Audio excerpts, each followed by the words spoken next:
On the barricades, wearing hard hats and gas masks, the protesters hurled rocks and bricks at riot police. The officers responded with rounds of tear gas. The clashes continued into the evening. Protesters attacked the police with rods and sticks. The demonstrators chased the officers down the street, calling them gangsters. And then this. What sounds like a gunshot. A local TV station said its reporters saw a uniformed police officer fire a shot in the air.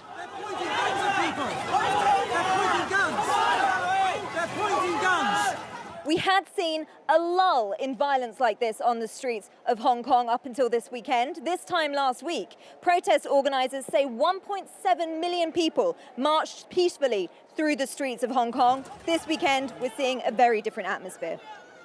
Protesters say they changed tactics because they felt the government was not listening. Before we did a very peaceful protest, but the government does not respond. That's why we go on the street. Then maybe some police think that we blocked the road. That's why the protest fired the tear gas and then just want. Then all of our protests get angry. Yeah. It seems the police are also changing tactics in response. For the first time, water cannons rolled through the streets, threatening to drench the protesters. The police have arrested more than 700 people since protests began in June. More protesters are risking arrest to make their voices heard. DW's Charlotte Chelsom-Pill is in Hong Kong, where she's been accompanying volunteer medics out helping those injured in the protests.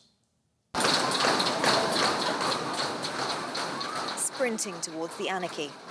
As others run for cover, petrol bombs and tear gas send Kelly and Yasmina darting to action. Another night on the front lines, tending to those in need. Yasmina among those caught off guard, but she's unfazed. Okay. Keep going. Keep going. A nearby shopping centre becomes their makeshift clinic as protesters and passers-by shelter from the chaos.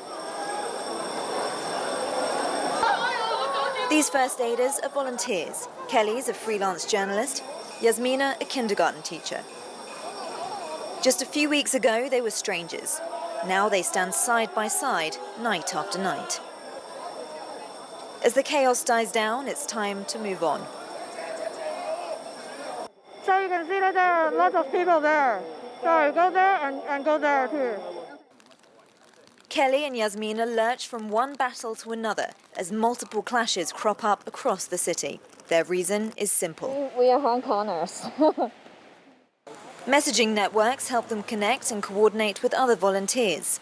Reports come in of clashes across town. It's becoming one of the most violent nights yet. News that police have fired a live gunshot into the air quickly spreads to the other first aiders. Are you guys not afraid for your safety? I'm afraid. Of course I'm afraid. Of course afraid. Because we need to do that. Yeah. What are you afraid of? Afraid of die. Afraid of gunshot. Yeah, I'm afraid of I get injured, but we still have to do that. And it's not just bodily harm they risk. By working on the front lines, they also fear arrest. There is a first aider got caught by the police, and there are also social workers get caught. So I'm afraid that if I will get caught too. Tonight, they remain safe. In a few hours, Yasmina will be back at school, her students none the wiser about her weekend on the streets.